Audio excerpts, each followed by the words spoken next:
so delightful to have such a glorious big crowd here for our Leaning Toward Light event. I just want to welcome you all on behalf of San Francisco Zen Center. Thank you for coming. And so we can get to the good stuff, I'm going to hand it right over to Norman. Thank you. Thanks, Dan. Hi, everybody. Wonderful to see all of you here. I'm Norman Fisher, and I'm an ex-abbot of the Zen Center and also a poet, which I guess is why I'm hosting this event tonight, which I'm super happy to do. Thanks, Zen Center, for sponsoring this. And especially thanks to Tess, who I'm going to introduce in a second, and to all the other poets who are going to read tonight, and beyond them, the poets who have work in this really terrific anthology that looks like this: Leaning Toward the Light, Poems for Gardens and the Hands That Tend Them. Now, you might wonder, why is this event being sponsored by the Zen Center? What does gardening have to do with Zen? Well, plenty. There's all the Japanese gardens, the Zen gardens, you know about that. But more than that, taking care of things, especially taking care of gardens and physical things, the natural things, is maybe the most important part of Zen practice. It's actually the theme of Soto Zen, taking care of things. And in Zen monasteries, it's actually literally the case that they spend more time wiping down the wood and tending the garden paths than they do meditating. The first thing to say about this book is that it is a gorgeous book. It's really beautiful to hold in your hand. It's beautiful to look at. It's full of colored drawings that are really great. And the book design is pretty special. It even has one of these. Look at this. A ribbon bookmark, so you can put the bookmark in there, and if you have your favorite poem, it's there. You don't have to fumble around looking for a bookmark. It's terrific. Not only that, but it has recipes in it, right? The recipes, favorite recipes of the poets. You won't find that, online or in any cookbook. In short, you're going to want to get like 2 or 3 copies of this, because it's a great book to give for the holidays. Think about it. Doesn't everybody want to have this book for Hanukkah, for Christmas, for Thanksgiving, for New Year's, all that? So it's a great book. Okay. Now I want to introduce Tess, who's going to be our master of ceremonies, and she's the editor of the book. She was born and raised in El Cerrito, where she lives now with her family. It goes without saying that she gardens and she raises chickens in El Cerrito. I didn't know there were a lot of chickens in El Cerrito, but at least we have Tessa's chickens. We know that. She also helps to restore a community garden there. And she is the poetry reviewer for NPR's All Things Considered. She's on the faculty of the Ashland University's MFA program, and of course, is a beautiful poet herself, with lots of books, including The Misremembered World, The Forage House, Works and Days, and in 2020, she published 2 books, Last West, Road Songs for Dorothea Lange, and Rift Zone, and of course, has some poems in the book. So she's going to take us on this brilliant journey through this book, and I'm really excited to do it, and very glad that I was invited to be here. So enjoy and go for it, Tess.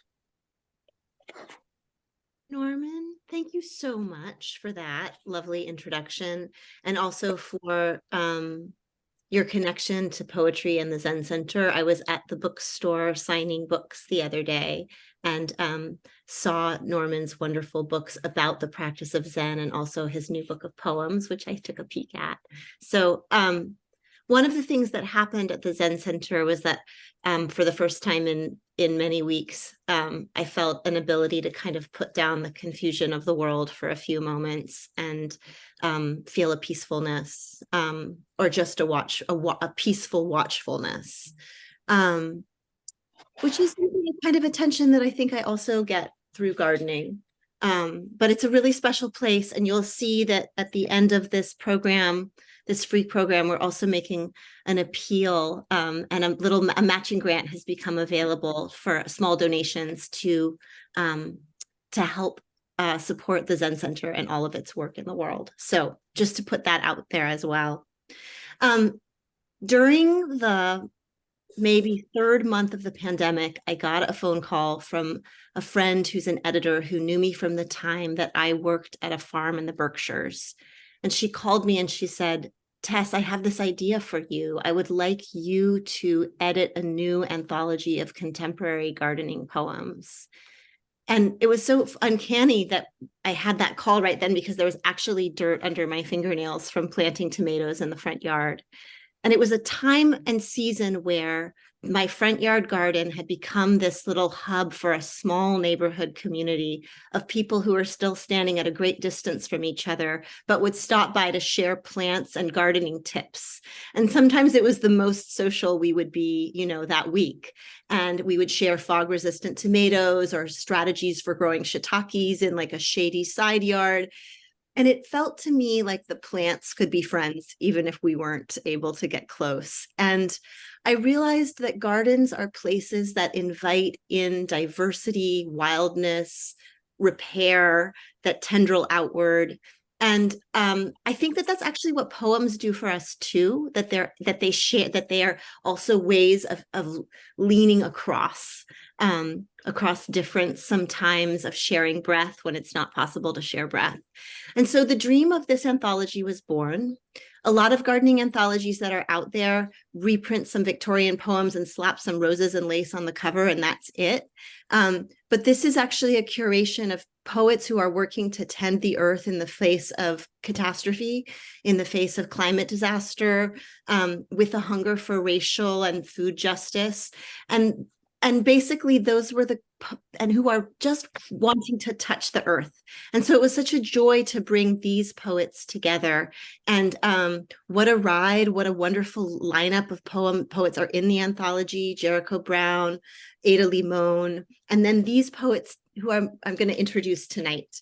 So in the interest of time, I didn't want to read everybody's longest bio with their with their many distinguished awards and accolades, because it would take so much time when I want you to just know that these are some of the best poets writing in the world right now. But I will tell you briefly that Naomi Shihab Nye is a professor of creative writing at Texas State University and recently served as Young People's Poet Laureate. That Mark Doty cannot be with us tonight for some unfortunate reasons, but he is the author of 9 books of poetry and the winner of numerous awards, including the National Book Critics Circle, the Guggenheim, and the National Endowment for the Arts. And when his spot comes, Janine Lentine and I will read his poems. Danusha Laméris is the author of 2 acclaimed collections, The Moons of August and Bonfire Opera. She's on the faculty of Pacific University's low residency MFA program. Janine Lentine is the magnificent connection to the Zen Center by which this tremendous reading has come about. She is the author of 3 chapbooks and is a conduit to Stanley Kunitz, another very important poet gardener, about who she's written beautifully and who has a remarkable poem in the book. And she really planted the seeds that made this reading possible tonight. And I can't thank her enough. She's a really tremendous person and poet. And thank you so much, Janine, for making this happen.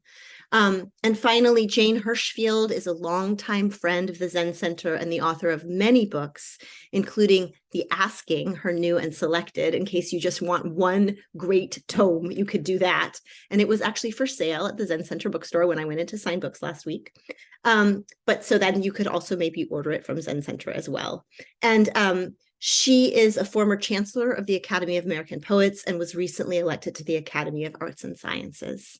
So what an honor to have gathered these poems and poets into a book. I learned that the word anthology actually means bouquet. So I'm so honored to have these poems and poets in this bouquet, and so grateful to all of you to come out on a difficult time in the world to celebrate something tendriling up. Thank you for being here with us. I'm going to kick off the reading just by opening with the first poem in the book.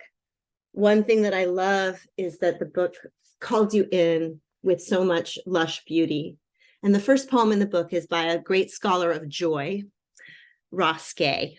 And this poem is called A Small Needful Fact. A small needful fact is that Eric Garner worked for some time for the Parks and Rec Horticultural Department, which means perhaps that with his very large hands, perhaps in all likelihood, he put gently into the earth some plants which most likely, some of them in all likelihood, continue to grow, continue to do what such plants do, like house and feed small and necessary creatures, like being pleasant to touch and smell, like converting sunlight into food, like making it easier for us to breathe. Thank you.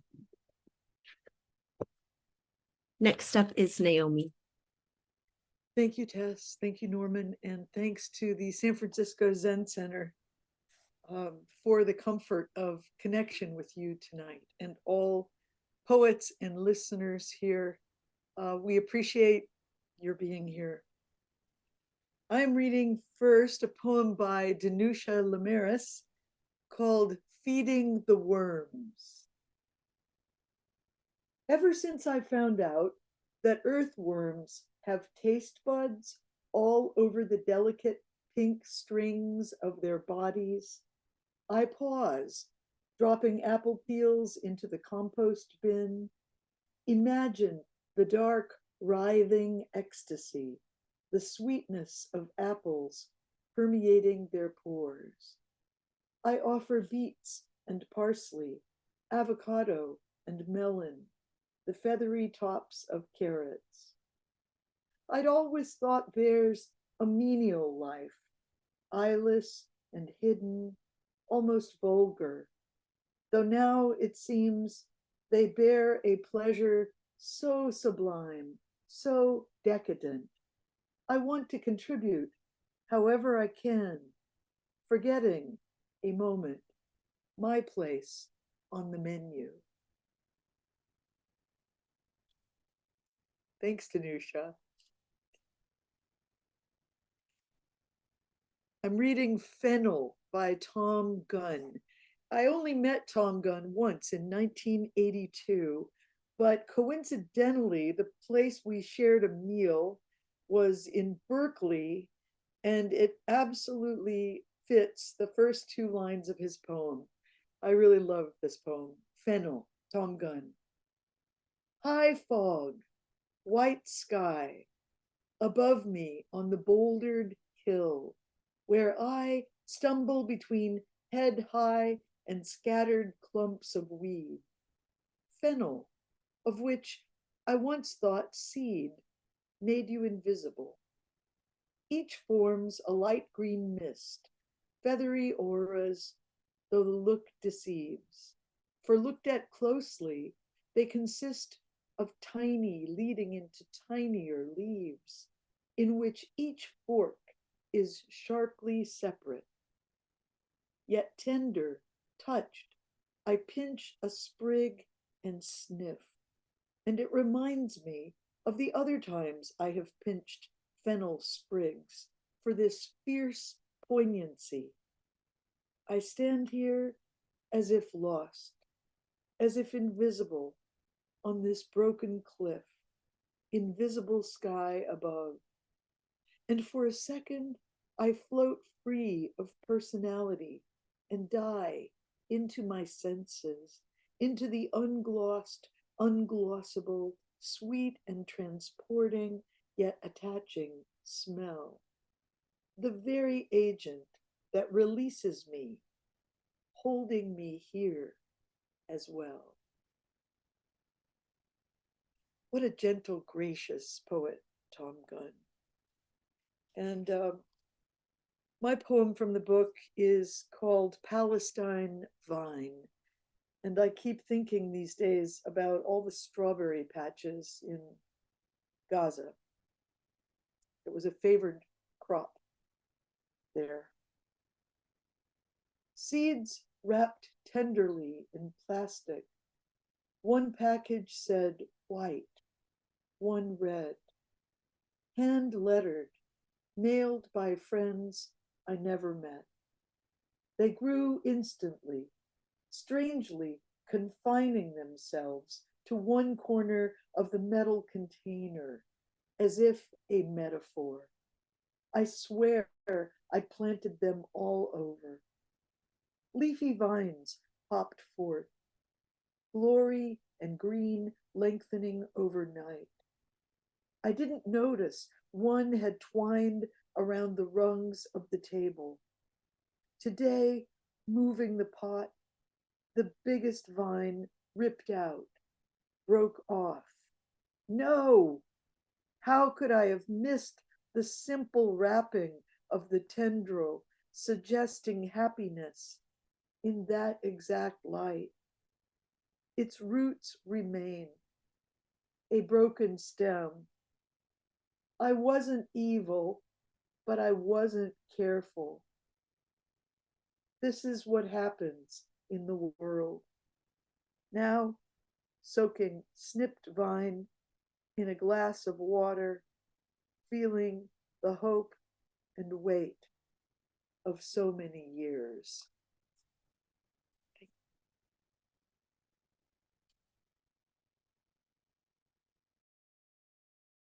Now Janine is going to read for Mark.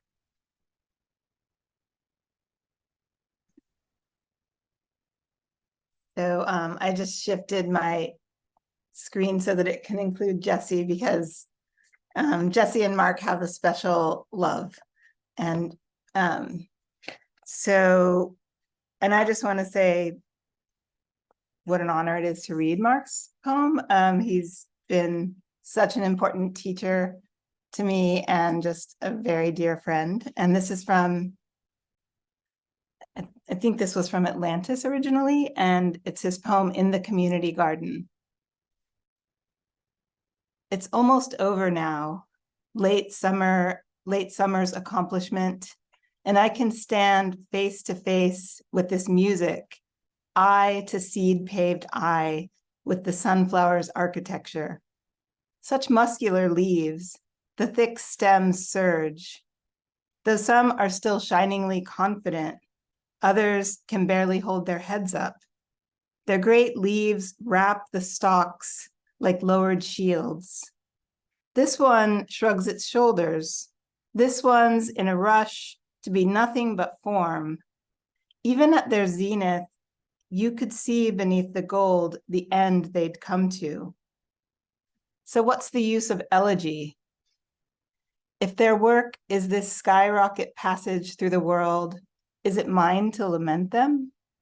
Do you think they'd want to bloom forever? It's the trajectory they desire. Believe me, they do desire. You could say they are one intent, finally, to be this leaping green, this bronze haze bending down. How could they stand apart from themselves and regret their passing when they are a field of lifting and bowing faces, faces ringed in flames?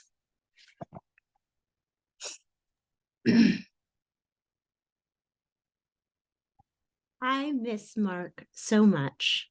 And one of the reasons that I miss him is because he was going to read us Walt Whitman.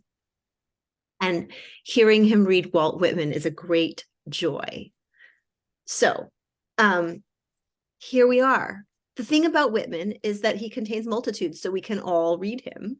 Song of Myself. The spotted hawk swoops by and accuses me. He complains of my gab and my loitering. I too am not a bit tamed. I too am untranslatable. I sound my barbaric yawp over the roofs of the world. The last scud of day holds back for me. It flings my likeness after the rest, and true as any on the shadowed wilds. It coaxes me into the vapor and the dusk. I depart as air. I shake my white locks at the runaway sun. I effuse my flesh in eddies and drift it in lacy jags. I bequeath myself to the dirt to grow from the grass I love. If you want me again, look for me under your boot soles.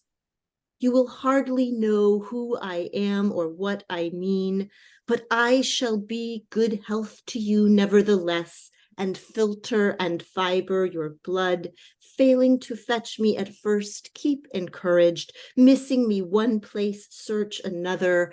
I stop somewhere waiting for you.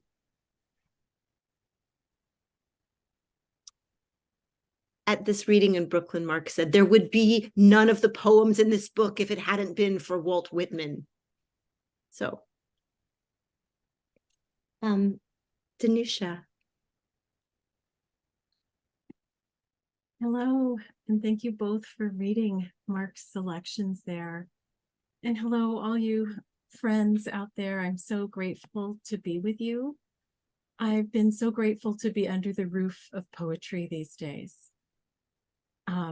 carrying my own heavy heart. And in thinking about tending gardens, I thought about the different gardens we tend. One of them being that garden of compassion and the garden of our own heart. And when I was recently in a conversation with Koshin Paley Ellison of the New York Zen Center for Contemplative Care, I asked him, how do you tend your heart right now? Tell us. And he said, I let it break. So I've been walking with that and letting my own heart break. And it's good to be in company together of our broken hearts and still here with our words and our hearts broken but open. So thank you for being here in that spirit. And I'll begin with the poem Gift by Czesław Miłosz, since Naomi already read Worms. And also because I admire this poem. Gift. A day so happy. Fog lifted early. I worked in the garden. Hummingbirds were stopping over honeysuckle flowers. There was no thing on earth I wanted to possess. I knew no one worth my envying him. Whatever evil I had suffered, I forgot. To think that once I was the same man did not embarrass me. In my body, I felt no pain. When straightening up, I saw the blue sea and sails. And again, that was the gift on page 74, if you have this wonderful book, which, as others have said, is a beautiful artifact to have, as well as having for the pleasure of the poems in it. We get to be a little bit, what is the word? Superficial and just love the wrapping. But as Jane said recently, beauty gets to bear so much and to bring so much. Well, I'm not saying it quite right, Jane, but beauty carries us in these days. Apricot, page 126. It's Deborah Slicer's poem. And I have to love when the name of the poet somehow goes with the poem, as when I had a veterinarian for my cat whose name was Dr. Pet. That made me so happy, even though it had 2 T's. So I like that Ms. Slicer has written about a stone fruit. Apricot. A summer douse sunset in your hand.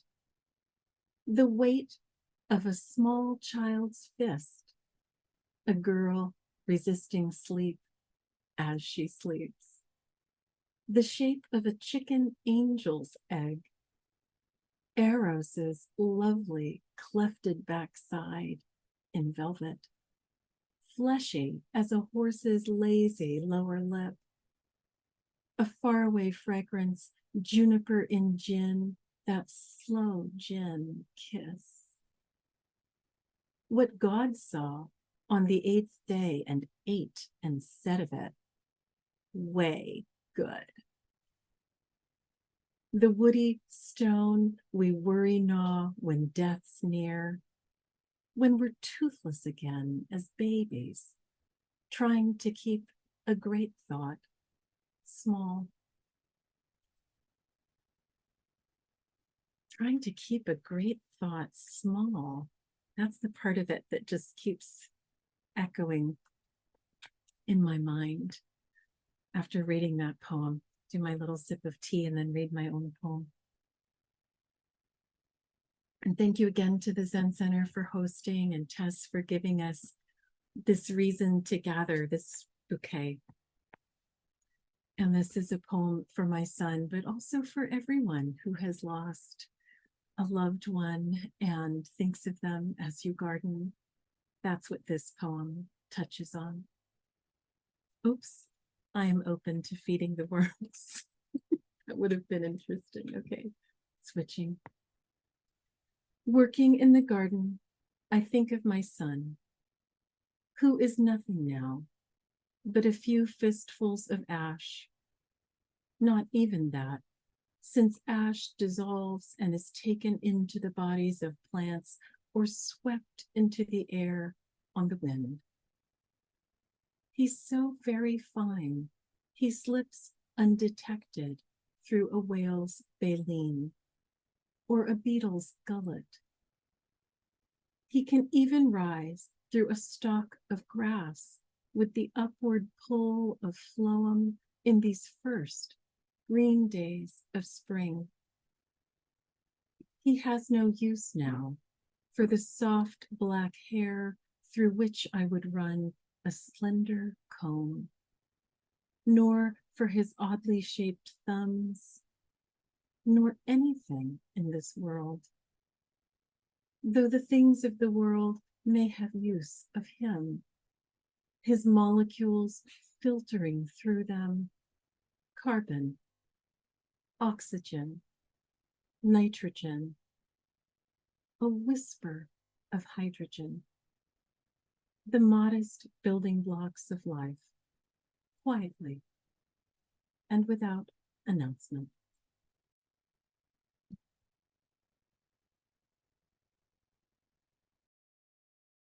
Thank you so much for that.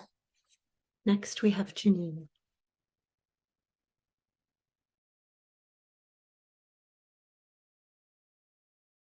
Okay, so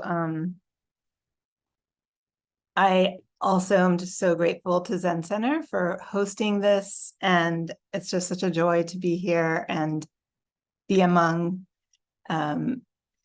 everyone who's reading and everyone who's here. And I just thought I would say that one of my first jobs when I was on garden crew at Tassajara, which I was so thrilled to be on, and when I was at Tassajara in 2007, my jobs were, I was librarian and on garden crew.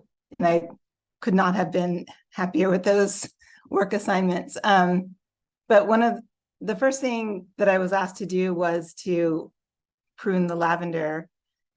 And the second thing, actually, Naomi was one of the first people I saw when I arrived there, and I knew that I was home. And I didn't even know Naomi at the time, but we just instantly kind of found each other. So it was actually my second job, which was I was asked to dust the leaves outside the abbot's cabin. And I knew that I was now working in a Zen garden, like it was literally like dusting the leaves. It was so lovely. So this poem is called Interview with the Pear Tree. And it first began as an essay, and it was really grounded in this question of how can you write a poem in the midst of huge suffering in the world? And I was kind of looking to plants to see how they were doing what they were doing. And what I saw was that they just like kept doing it. So that's what I took from that. Seems like especially poignant right now. Sorry. Okay. Interview with the pear tree. When did you start making pears? What is a pear? So it's Q&A, so I'll kind of pause between the two. She runs her fingers over one, hanging on the branch. Yes, it began before I could be seen, when the great body rang, striking for the first time the earth. Over the long day, it lay in the sun, and the birds came, and the flesh fell away, until all that was left was the seed. Maybe it was when the moon swelled the seed. Maybe when the first true leaf quickened. Did you always know you would make pears? I wouldn't know how not to. What is your process? I let the leaves come to the branch, and when the bee is at the blossom, I listen. Is dormancy difficult? Dormancy? A period when nothing happens. The tree pauses. I've never had one. What about drought? I spread my root hairs and wait. Do you ever doubt? When the bud breaks the green wood. Do you ever think of making apples? What is an apple?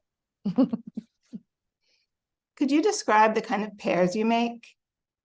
A ripe pear drops into her upturned hands.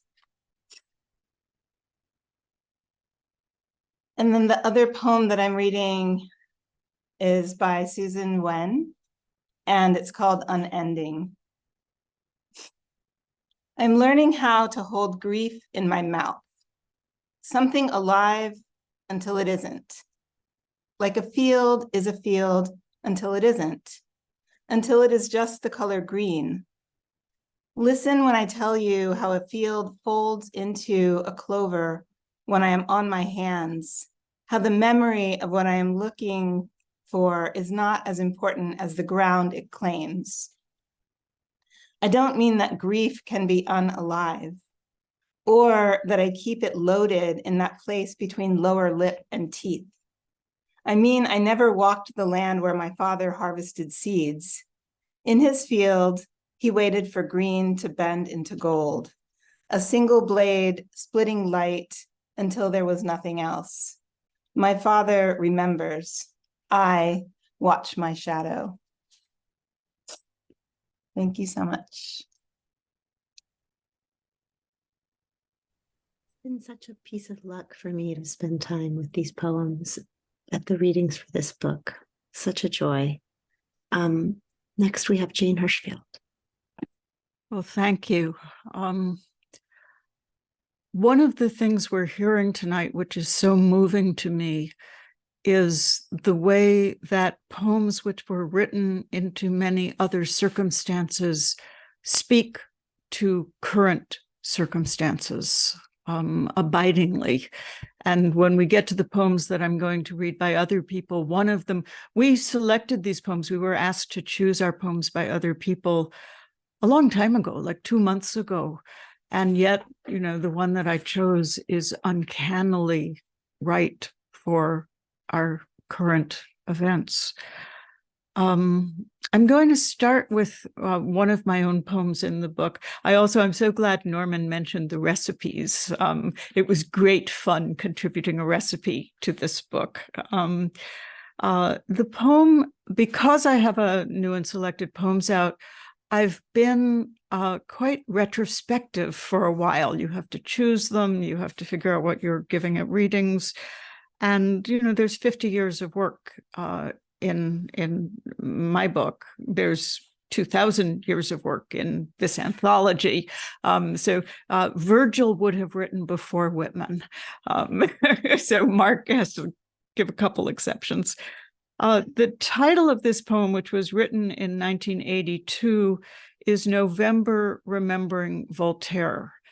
And what I was remembering about Voltaire is not only the line referred to in the poem, it was also the end of Candide. And Candide, for any of you who remember having read this probably decades ago, it is about a search for the repair of the world, and a search which keeps being unsuccessful, one might say. And at the very end of Candide, what happens is our protagonist goes home to tend his own garden. And that also speaks, I think, to the frame that Norman gave this evening as he opened it. So much of practice is about taking care of what is given you to take care of in the most immediate ways as well as in the most far-flung ways. And so I suppose the point I want to make is tending your garden is also the practice of Zen and is also the work of peace. To foster beauty, to foster sustenance, it must begin under your own feet, and then it spreads, and the doing of it spreads, because there are so many things we could be doing that would be less for the future benefit of all beings and the present benefit of all beings. Okay, didn't mean to give a Dharma talk. So here's this 41-year-old poem, November Remembering Voltaire. In the evenings, I scrape my fingernails clean, hunt through old catalogs for new seed, oil, work boots, and shears. This garden is no metaphor, more a task that swallows you into itself, earth using, as always, everything it can. I lend myself to unpromising winter dirt with leaf mold and bulb, plant into the oncoming cold. Not that I ever thought the philosopher meant to be taken literally, but with no invented God overhead, I conjure a stubborn faith in rotting that ripens into soil, in an old corm that rises steadily each spring. Not symbols, but reassurances, like a mother's voice at bedtime reading a long familiar book, the known words barely listened to, but joining for all the nights of a life, each world to the next. So now the poem I was speaking of earlier, this is by Cholet Walpe, The Tulips of Tehran. This tulip garden north of the city is in bloom. From the adjacent ground comes the sounds of bickering, laughter, shouts of children. In a month, they will all be dead, the tulips. But now they stand tall on slim green stalks, flash fancy reds, pinks, and pearls. And the children? By dusk, they'll be back in their little homes, eating dinner, watching the country crumble on TV. This is the story of this garden, not of the children or the holy war they will soon have to fight. The tulips shiver and wait for now, and the damp soil swells with diligent worms.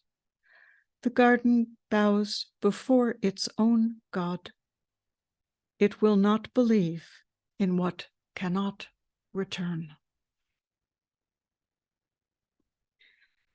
And to alter the mood of what I am reading, I will close with Ellen Bass's sous chef. I was a sous chef at Green's when it opened, when it was still all full-time Zen students who were working there. So if you ate at Green's restaurant in its first 3 years of dinners, I made your dinner. It was my final job at Zen Center. I also worked in the garden at Tassajara. I planted a tree. I realized the tree is 50 years old now, still going at Tassajara, inside the perimeter of all those fires. Anyhow, sous chef by Ellen Bass. I like cutting the cucumber, the knife slicing the darkness into almost transparent moons, each with its own thin rim of night. I like smashing the garlic with the flat of steel and peeling the sticky, papery skin from the clove. Tell me what to do. I'm free of will. I carve the lamb into 1-inch cubes. I don't use a ruler, but I'd be happy to. Give me a tomato bright as a parrot. Give me peaches like burning clouds. I'll pare those globes until dawn. The syrup will linger on my fingers like your scent.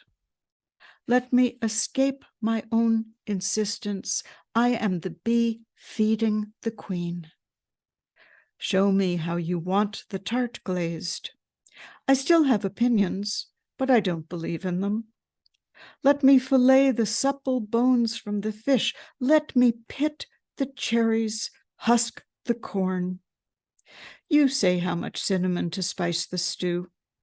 I've made bad decisions, so I'm grateful for this yoke lowered onto my shoulders, potatoes mounded before me. With all that's destroyed, look how this world still yields a golden pear. Freckled and floral, a shimmering marvel. It rests in my palm so heavily, perfectly. Somewhere there is hunger, somewhere fear. But here the chopping block is solid, my blade sharp. So wasn't that Janine's pear? I mean, all these poems begin to speak to one another in this great sangha of this book and of Zen Center's sangha and of the sangha made by everybody who is gathered here this evening. Okay, the next to read will be Tess.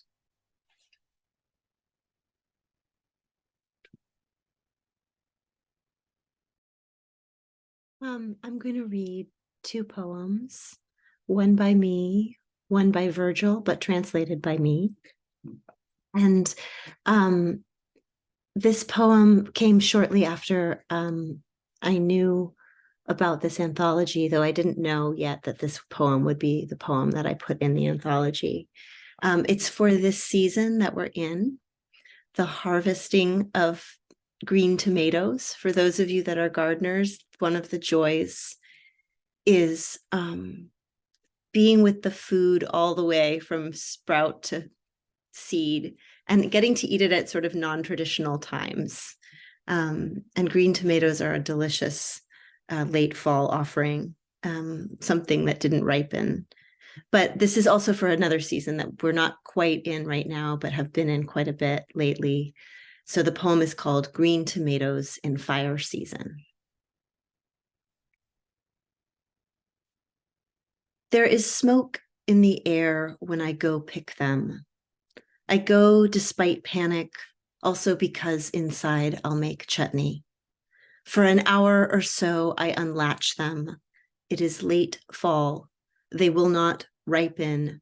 Firm, pale green skins, fine-coated in ash. Our fire season goes all autumn now, though today's fire is not yet near to us. But the green tomatoes, I love their pale lobes. Tonight, God willing, we will fry some with cornmeal and fish. Inside the air purifier whirs. I will boil them with molasses and raisin, jar them for friends and for the winter. Disaster, we say, meaning bad star. These are good green stars. This is also their season.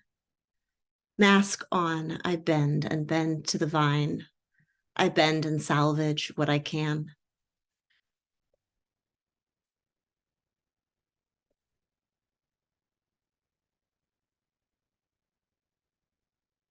It's interesting to think about what we do with climate grief and how to manage it. And I think just even having places to put it down, to name it, can be, to language it, can be one of the sources of comfort. Jane read this at the first reading of the of this anthology. And one of the reasons I hadn't really thought about it is it's just like an enthusiastic extra. I was having so much fun adding poems to the book that I called at the last minute. I was like, are there space for just 2 more? And the lovely editor and designer wedged this one in after the acknowledgements, as if like I couldn't quite stop with thinking of gardening poems. This is from the Georgics. The Georgics are not merely poems of food and peace. They're also poems where the threat of destruction of that peace is always at the edges. People are always coming home from war. They're always going off to war. They're always tending fields that were untendable during the time of war. And so in the joy, there's always a little bit of a memento mori about how fragile these things that we are so lush really are on so many levels. And so this little snippet really called to me. And I think, like so many poems, there's a way that we'll hear it sharply tonight, perhaps. Olives. Olives, by contrast, need no care. Don't call for machete or stubborn hoe. Once they've clung to the fields and bowed with the breezes, the earth, which the plowshare exposed of herself offers up the moist, heavy fruit. Oh, suckle the olive, fat, pleasing to peace. And that's where we're pausing now, partly to have conversation for a few minutes. All of us are assembled, and I think somebody is going to take questions about this moment and about these poems, and then I think we'll close with one last poem at the end.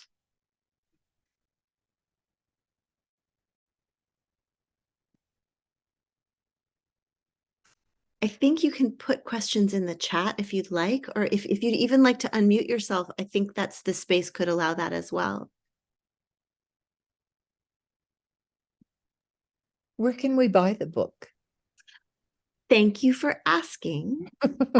You can buy the book. There's a link for the book purchasing in the chat. So that's at the San Francisco Zen Center. There's 20 signed copies. So if you order right away, you'll get a signed copy. There's another link that I feel like is very important to mention. There's access to a matching grant right now for support of the Zen Center and its facilities and programming. And we wanted to encourage anybody that's here tonight.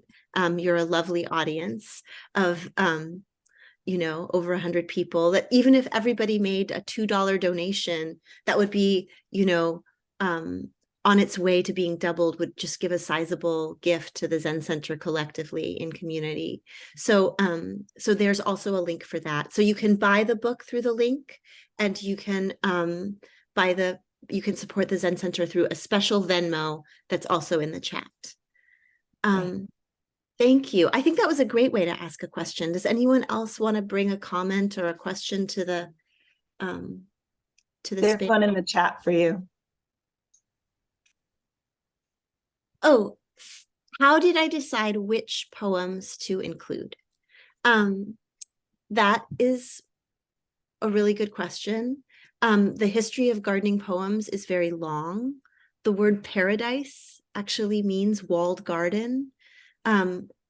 Plants are deeply interwoven with every culture's historic literature. So if I had wanted to do something deep and scholarly, I probably could have filled like 25 volumes. And then there's also another kind of gardening poem that's theoretical a little bit, like Marianne Moore has an imaginary garden with real toads in it. And it's kind of a thought garden. But I really realized I wanted people who are touching the earth and touching the food and bringing the food to their lips and touching the soil and touching the worms. Because I think we live in a time where we have great confusion about how to live in our bodies, on the earth, with food, with each other.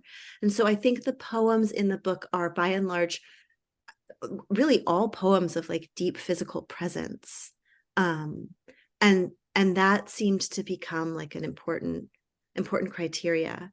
But I also felt so deeply that gardens are a space that build diversity from the soil up. They build it for pollinators. They build it for the microbial community. They build it for everything that wilds and weeds. They build it in incredible ways. And I wanted this book to be a book that expressed some of the enormous diversity of the work that's happening in poetry right now, and the communities that are writing poetry. And so that was something that was important to me. And Amy Nezakumitadl, who's a fabulous poet, said that she felt like this was one of these books that expanded the diversity of a genre really quick, in an important gesture. And I was really flattered by that, because I think it's, that's one of the things that the arts can do for us. They can allow us to cross borders with our breath and build empathy with each other. And in that way, they're like that gardening action where plants begin to weave together and kind of invite in more plants. They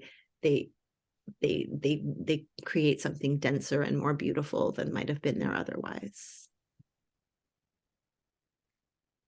If you're in the Bay Area and need compost worms, you can DM Janine Lentine.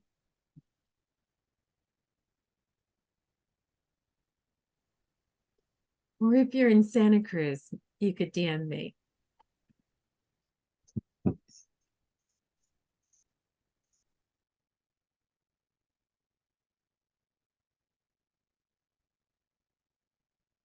Would anyone else like to share anything?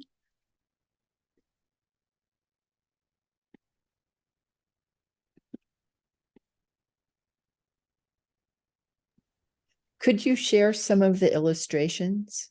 Oh, surely. I would be happy to. Hold on one second. And who is the illustrator? Oh, she's this marvelous woman named Melissa Castrillon, and she is based in Britain and represented by an illustration company called Pickled Ink. And she does a lot of children's books. And it's interesting because somebody said to me, why it's so grown-ups don't get enough illustrated books. We need them too. And so that was really lovely that she said that. I know from Instagram that she's just had a baby, Melissa Castrillon. But the feeling of the illustrations is really intimate. This section is called Harvest and Feeding, but we're really just like seeing someone's feet and a little the berries they're picking. So you're kind of down. All of the pictures kind of pull you into this magical internal weedy wilding landscape. And Hannah asks whether we have suggestions on how to listen to plants and hear their poetry. Janine, would you talk about listening to plants, since that was the subject of your poem, Interviewing a Pear Tree? It's a great writing exercise, by the way. Everyone should interview, to think of what you need to interview. And to, it's like the making of a poem right there. Janine? Thank you so much for that question. I want to read exactly how you asked it. Suggestions on how to listen to plants and hear their poetry. Yes, it's such a beautiful question, because so often our attention is visual, like in a garden, or like scent. And so I think that plants are so often, through the example of the way they live, through the different habits they have, or the different ways they adapt, they're always speaking to us in their gestures. And I also want to just say, this is not an aside, this is a centering of Louise Glick, who just recently died. Her amazing book, The Wild Iris, is an ongoing conversation with many plants and entities in a garden. That might be a wonderful a book for you to turn to if you don't already know it. But I think mainly it just has to do with pausing and just letting yourself have an encounter with something, being receptive, turning your attention to something you might otherwise go past at a different pace. And sometimes it feels very literal. Sometimes it feels like, you know, obviously pure projection, like you kind of hear from the plant exactly what you are trying to figure out. But mostly I think it's just like surprise, this ongoing delight and surprise. And of course, there are more literal ways to listen to plants too, just like the rustling of leaves and the movement of animals through plants, etc.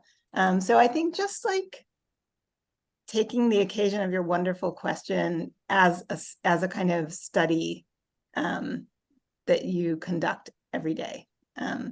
So thank you so much. Somebody asked if anyone would read a recipe as if it was a poem.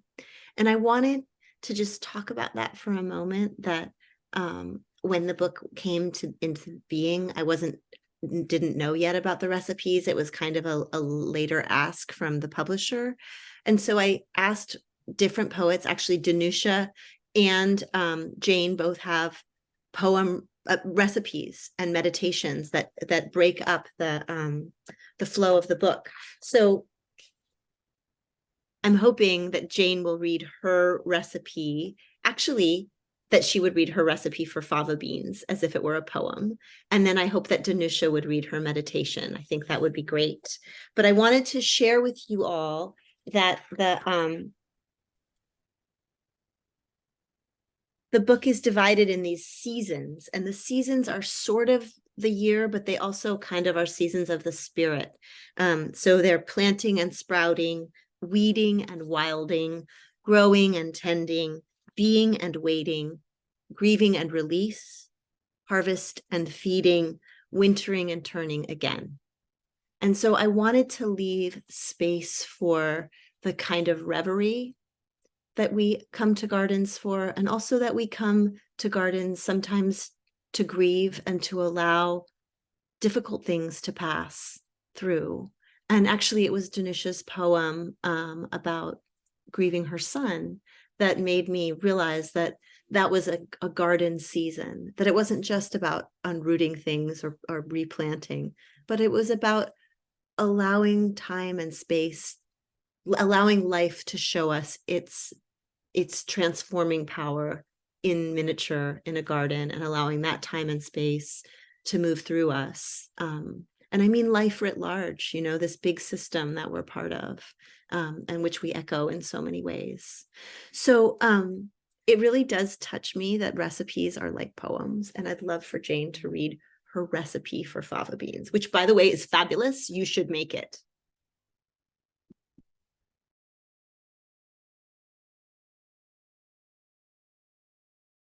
Unmute. Okay, there we go. If you want my recipe for fava beans, you're going to have to get the book, because I am going instead to give you one of my favorite things in the book, which is Brenda Hillman's recipe. And it's very relevant to what we were just talking about also. So her preface to it is 2 paragraphs long. I'm going to give you that, and then her marvelous recipe, Reaching Past the Human. So this is Brenda Hillman. My poetic practices in this human existence are influenced by a variety of mythic, naturalist, scientific, and historical models. I have talked to plants since childhood because my mother talked to plants, and her mother did before her. It seemed a smart thing to do to reach out past the human species. Talking to plants is not mere animistic wish fulfillment. It stems from a sense that whatever experience the plants are having is adjacent to our own, and that there are, between our physical outlines, some liminal spaces for play, places to create something more than humanistic projections. In childhood, I talked to plants because I sympathized with them, stuck in their pots or soil, unable to walk away. Now I talk to them with a bit of poetic performance or ritual, even in secret. Though I have no idea if experience is the right word, I would like the plants to experience what I am able to offer, as I try to take back some of the harm my human footprint might have caused on the planet. And here's her recipe. Brenda's garden greens. Go out to the garden if you have a garden, or to the market if you don't. Check to see what is coming up and not eaten by aphids. Gather a combination of greens, small kale leaves, small collards, the red-veined Japanese green that Luke planted, some mustard greens, not too many, they are peppery, and arugula or dandelion greens. Our chard tends to get bugs, so we stopped trying. Talk to the rest of the plants encouragingly in whatever language or tone you use for the purpose. Take the cut ones inside, rinse them off, save the water in a bucket to carry back out to the garden. Saute a lot of garlic, at least a half tablespoon, in 2 or more tablespoons olive oil. Add lots of shallots chopped up. When they are limp, add your greens to the pan.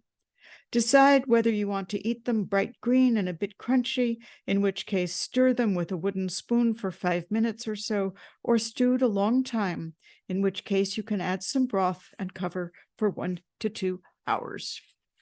And I will just say of my fava beans that it's a recipe for eating them in the whole pod, rather than have this enormous plant, which takes up so much space in the garden, and then you get a few little emeralds out of it. You can actually eat the whole pod, which was a lovely discovery. Okay, Danusha, over to Danusha.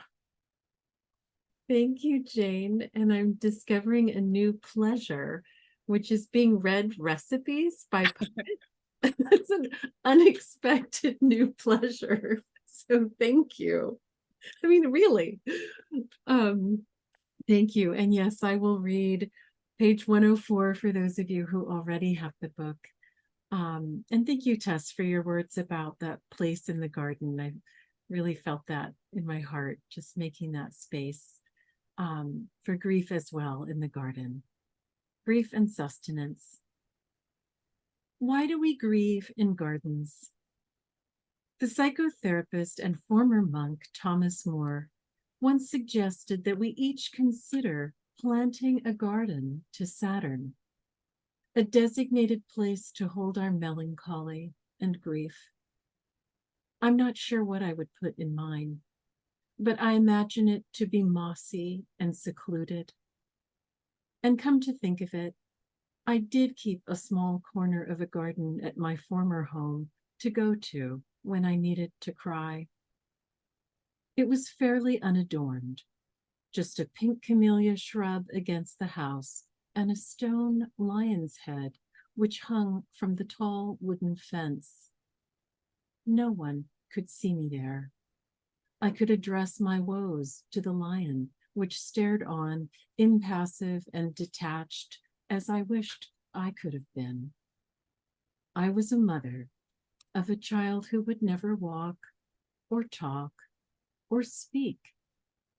A trinity of omissions that felt back then almost unbearable. And worse, he would not live long. I'd buried his placenta under a lemon tree in the backyard. I'd watered too many hopes for him, my only child. And now, in some ways, his memory waters me, grows me into the unexpected self I keep becoming.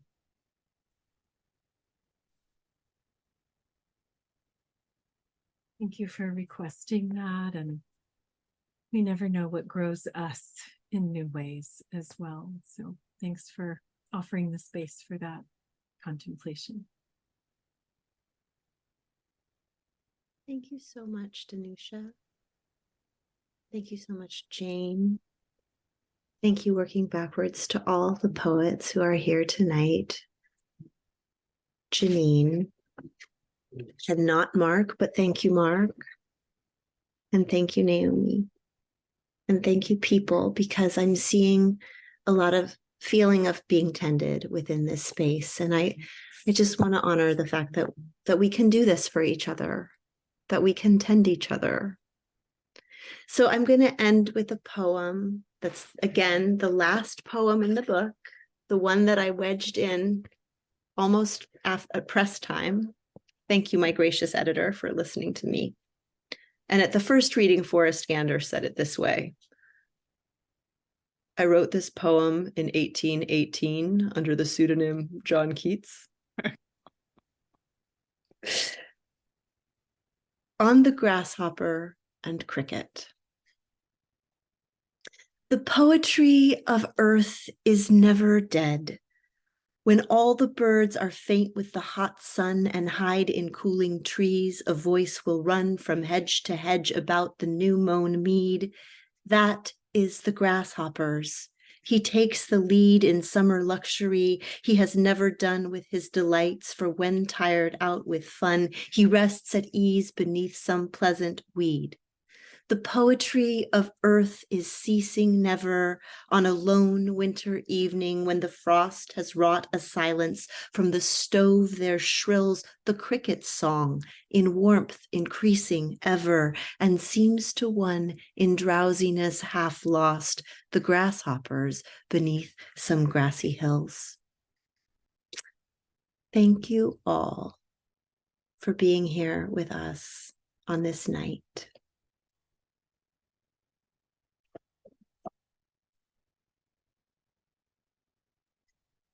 Thank you, everybody.